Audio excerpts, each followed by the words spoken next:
So it's a rather beautiful day out today. It started out pretty chilly. It's actually a little bit below normal temperatures for the past week and a half. Today feels a little bit more on the normal side. Everything's green, but yesterday we had snow. It's just been a crazy month of April, but it looks like we've got some warmer weather on the way, which I'm excited about. But I have my head wrapped around a project that, quite honestly, it's very frustrating. And inevitably, when you do a YouTube video, there's a swath of comments, especially if you don't know what you're talking about.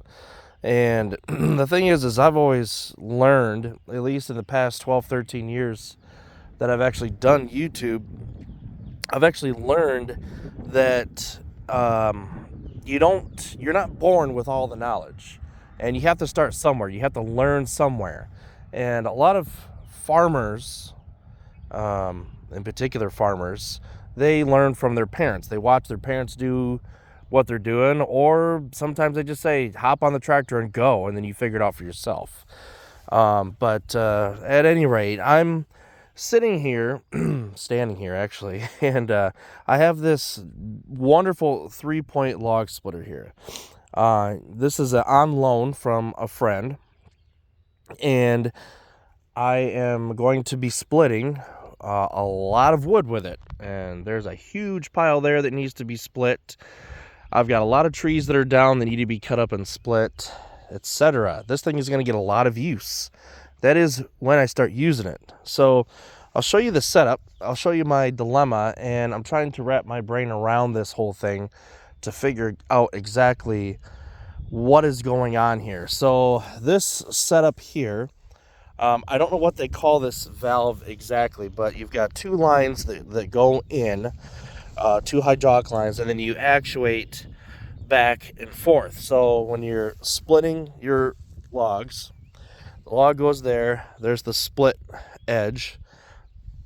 I assume, I haven't been able to use it yet, this way will actuate this line right here, which will push the piston out, and then this way will actuate the other line and push the piston back inward.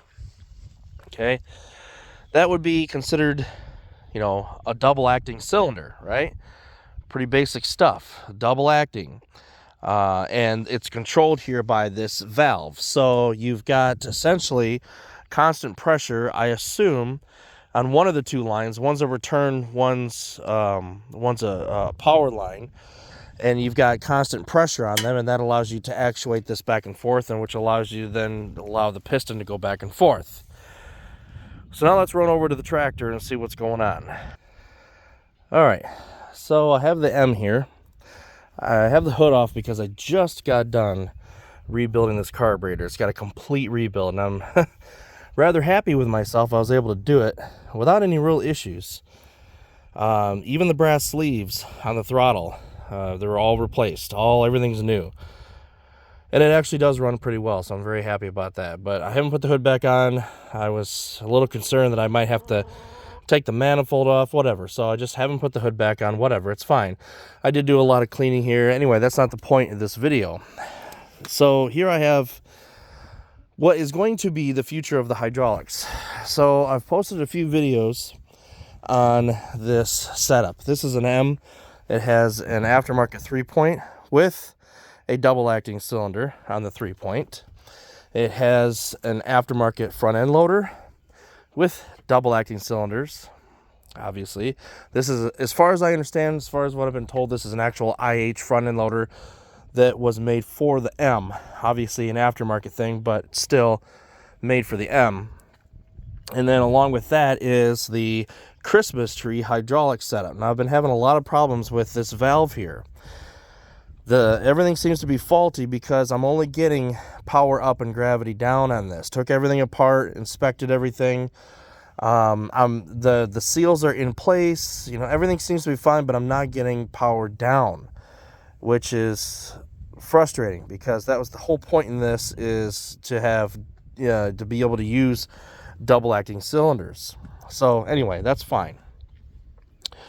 What I've noticed, and the fluid level is good. I have checked the fluid to make sure that the pump has plenty of fluid. What I have noticed is that the front end loader is really, really slow, and it does struggle to lift things. And it could be no weight on it at all, and what'll end up happening is it'll just go up real slow. Even when I've revved the engine all the way up, it'll just go up real slow. There's just not a lot of power in this belly pump. Even though these cylinders are pretty good size here, I mean, they're pretty massive cylinders, there's just not a lot of power in this belly pump. I think it's right around 500 PSI. And you have to figure that this is also split two ways. So you got two cylinders here that are sharing the 500 PSI from the belly pump that has to lift this whole thing up. It struggles. I mean, it just does. This is an aftermarket thing. This wasn't meant to be a speed lift or anything else like that. It's just something that was thrown on here.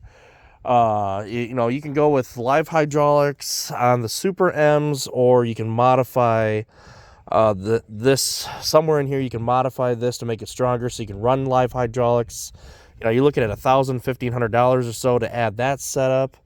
All the modifications you got to make, that's fine, whatever. And I've just been sitting here thinking to myself, I'm putting all this time into this. This is ridiculous. A lot of time has gone into this, and it's very, very frustrating because it's not doing what I want it to do. Maybe it won't ever do what I want it to do, but the thing is that I have to start working on our alfalfa field here pretty soon. I can't just get to this whenever. This is a top priority project. This is something that I have to get done. So you'll notice that I have this massive 5-gallon double acting 12-volt hydraulic system here. I'll show you the other side. It's made by Vevor or Vever. I don't know well, anyway. I don't have it hooked up yet. I'm getting its placement so that I can get a bracket mounted or made for it and so on. So it'll be here. I took the belt pulley off, and I actually did this on the other M that I have, which is actually sitting right over there. I'm sure you can see it there. That's the other M that I have. And what I did was I just got a block off plate for it, removed the gear, the belt pulley drive, and there it is. I know purists would say, oh, you removed something that was originally M. I don't care, honestly, that this thing is all original. I mean, look at this thing. It is not anywhere near its original build. So I don't care if it's got its gear drive. Now I have two of those things. So at any rate, I guess if anybody really wants one that bad, I have no plans. Maybe someday. Well, I have no plans to pull this all apart, restore it, and go trailer it to tractor shows. I just don't. This thing is going to get used, not shown. So at any rate, I took the gear drive off, the belt pulley drive, whatever you're going to call it.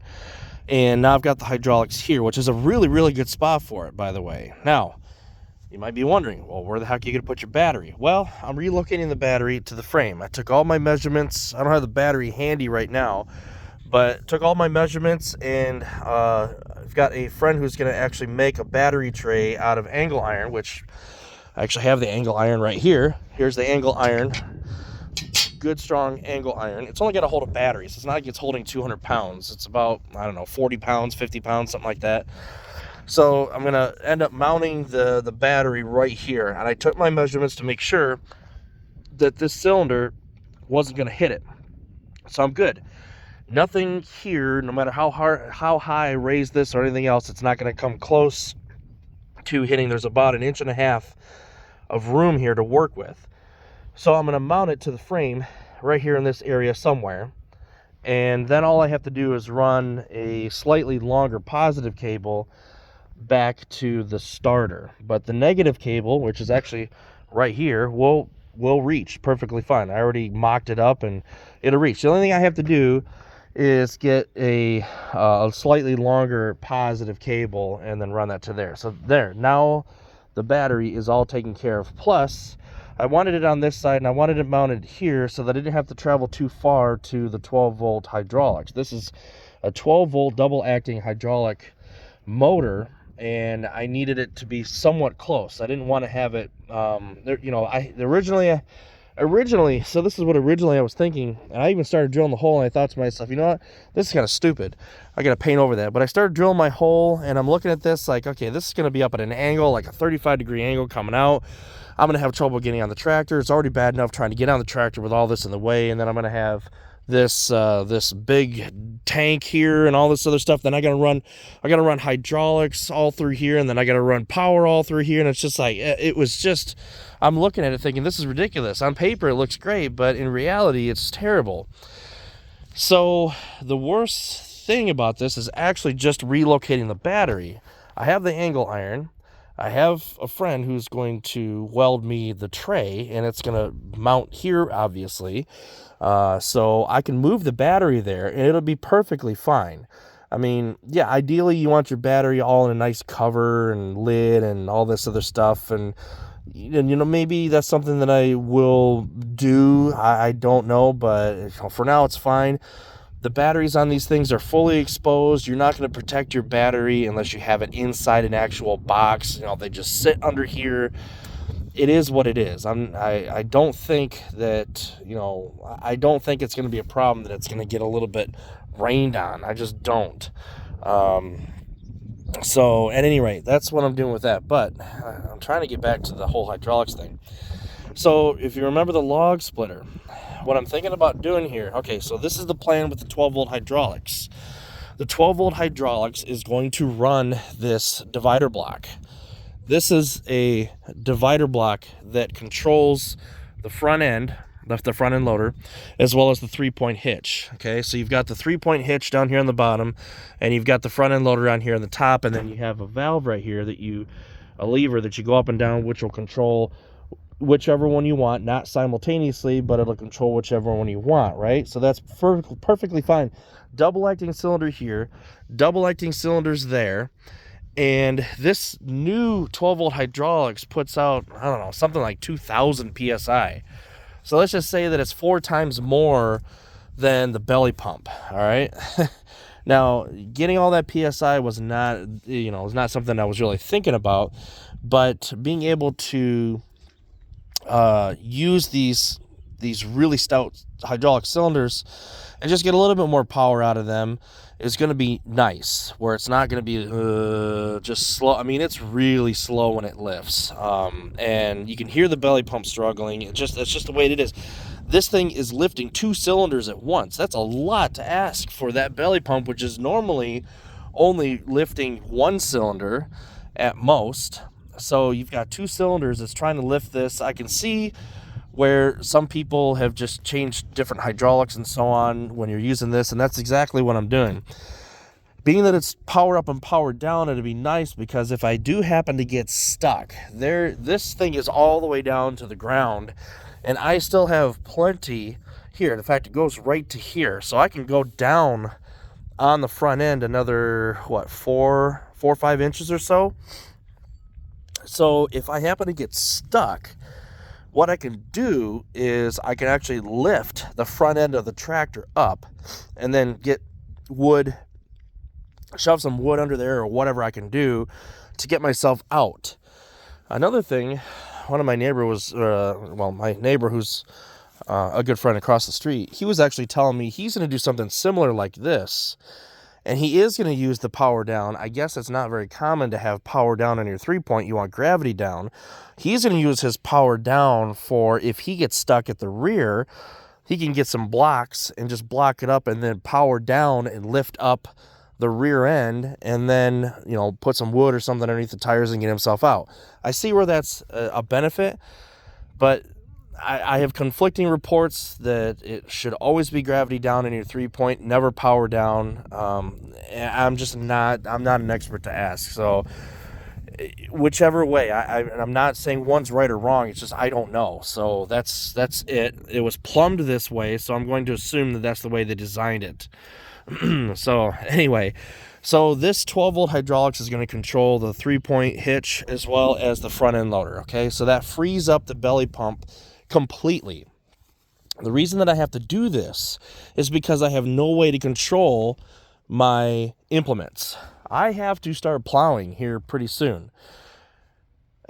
It's frustrating because the other M does not have a belly pump.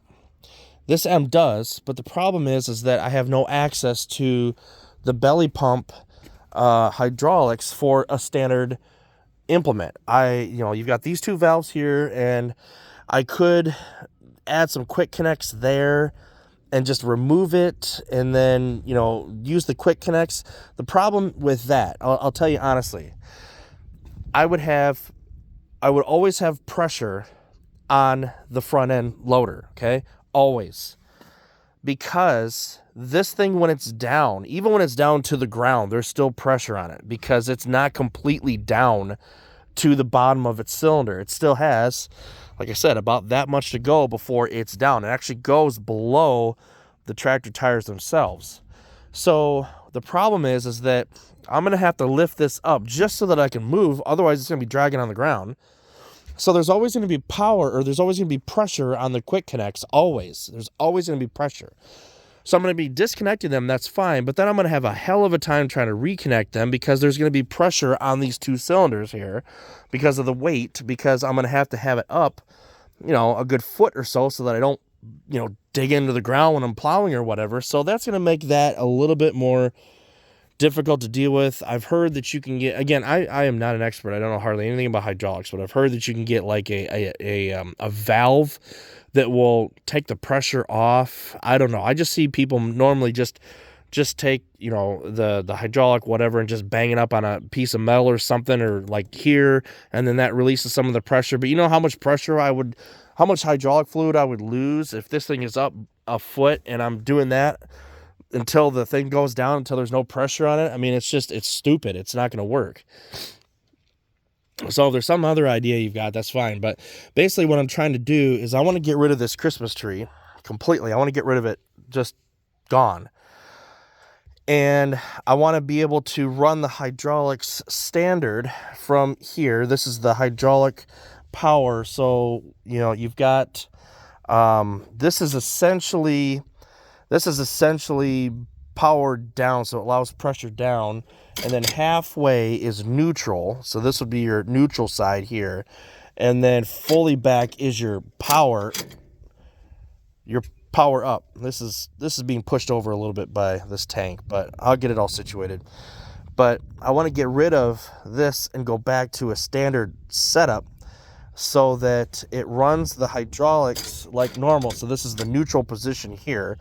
So you've got, no power, and then when I go all the way down, then it will allow the gravity down on the hydraulics. But the issue that I have is with something like that log splitter. I'm trying to figure out how that's going to work. The reason is because people say you should not keep your hydraulics engaged like that all the time.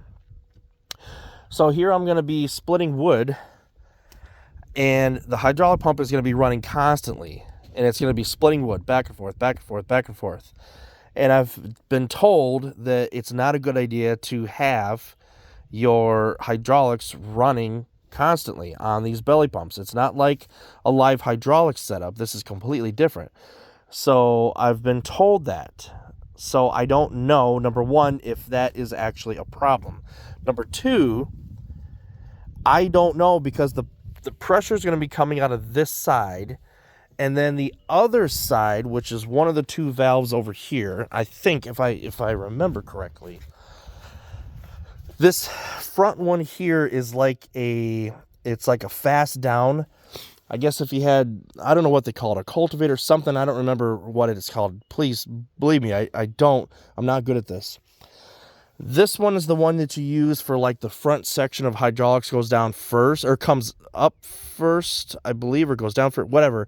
And then this one here is like 2 seconds later. And then this one goes down. So would the log splitter then one connection go here and then one on that side? And then I would just basically have the pump running full time. And then I would use the handle or the lever on the log splitter to go back and forth. It would always have pressure coming out of this line, but it's not going to have return pressure. It's only going to have pressure one way.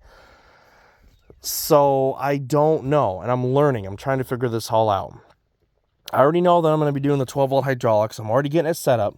So I'm going to be doing the 12-volt hydraulics, but I want to retain the belly pump for implements, for the log splitter, for anything else like that, and just use this double-acting 12 volts, use that for the front-end loader and the 3-point, which will be easy to hook up because I can just connect it right there, or get rid of these and just move them. I can take those and just move them over to the other side rather easily. They're pretty long, so I believe I can reach from here to there. Then just get 2 hydraulic quick connects, one coming out of here.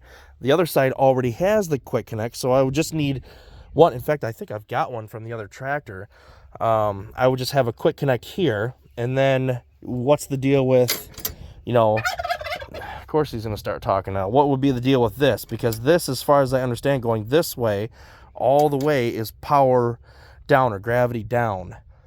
And the only thing that keeps this stuff from going down while you're driving is this Christmas tree valve. This locks the pressure in so that when this is all the way down, then your stuff isn't falling until you pull back on this. Well, this is power up, but mine's not working right, so this would relieve the pressure.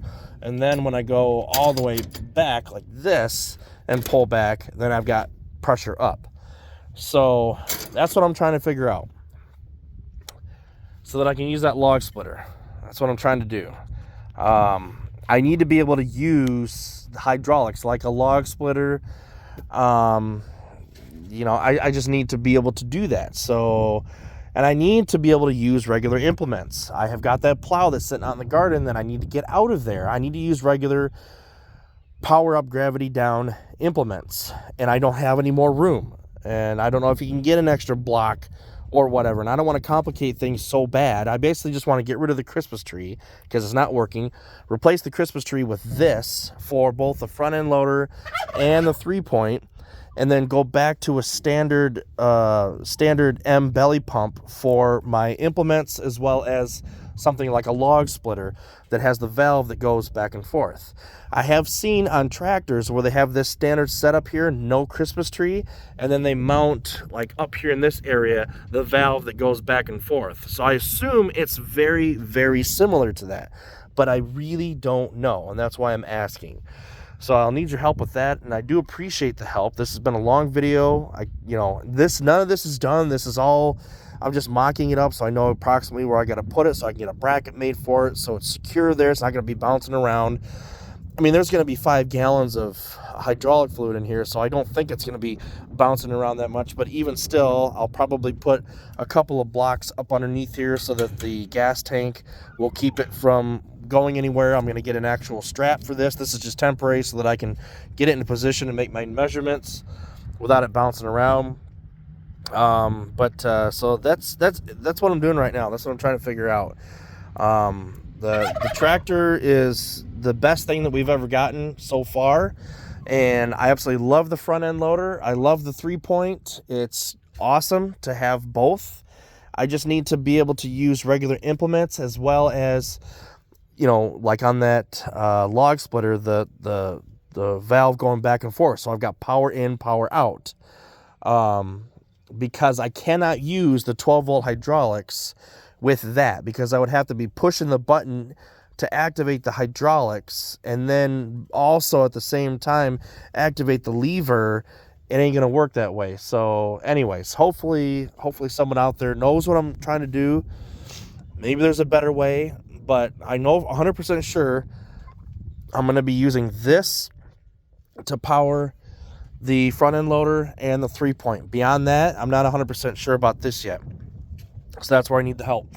If I can keep this back while I'm using the log splitter, and I don't risk, some people have said that, like the cap blows off after a couple of minutes because the pump is constantly going. I mean, I don't know, because you're constantly using, I guess if you left it sitting here for 5 or 10 minutes and the pump is constantly building pressure and you're not doing anything with it, I would think that, yeah, there's a potential for a problem. But I have actually, because I'm new to this, I've actually had the belly pump activated, and I've driven all the way to the back of the property and all the way back here, and forgetting that I had it actuated. And the belly pump ran when this thing was at like 3/4 throttle, because I was taking a bunch of stuff with the front end loader. I was taking some cattle panels and so on. I was dragging them all the way back. So I had this thing the entire time running full speed, and I didn't have a problem. That's not to say that I won't have a problem, but I just didn't have a problem. So I don't know if that's a real issue. I don't know if it's just an issue if you leave it running and you're driving all over the place and you're not using your hydraulics, or if it's an issue regardless of whether you're using your hydraulics. Like, it's one of those things where you pull it back, you get your implement up, and then you let it go and you drive around, and then you release the pressure, and it's only meant for those like 10-15 seconds worth of use, and that's it. So I'm not really 100% sure, but it would be greatly appreciated if you could help with this, because I definitely need to get this figured out here pretty quick. I can't afford to delay any longer because we've got work that we have to do. Our buddy's going to be out to fertilize. I have to get the tractor out there so that I can get the remaining trees or brushes that are out there, the box elder crap that's out there. I need to get all that out. So I can't have this sitting here for weeks while we figure it out. I got to come up with a solution pretty quick. And I think the last thing is that this has been disconnected, and I noticed this when I took this air cleaner off, because I took everything apart. And the air cleaner, this thing was busted. Now the tractor seems to work just fine. It's been that way since I got it, so I don't know if that's critical or not. Honestly, I don't.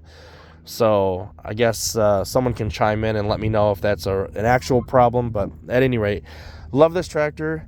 I am definitely going to be swapping the front end tires out. You can see where they're really starting to crack, so they need to come out. And there's brand new tires on that are 7.5. These are, I think, 6s. They're 7.5 on that other tractor, so I'm going to be swapping those out. The only problem is that the hubs are a little bit different, so I don't know if they made a different one of these. I don't know if that's changed, but I gotta figure that out too. So anyway, that's about it for this video. I appreciate your help. I love this tractor. I want to do a little modification to get it the way that I want it, and I want to use it. It's only going to be running about 8 to 10 acres, so it's not huge. I'm not going to be out in the field for 12 hours a day, 7 days a week. So, but I still absolutely love having this front end loader. So, at any rate, thanks again for all of your support as always, and take care.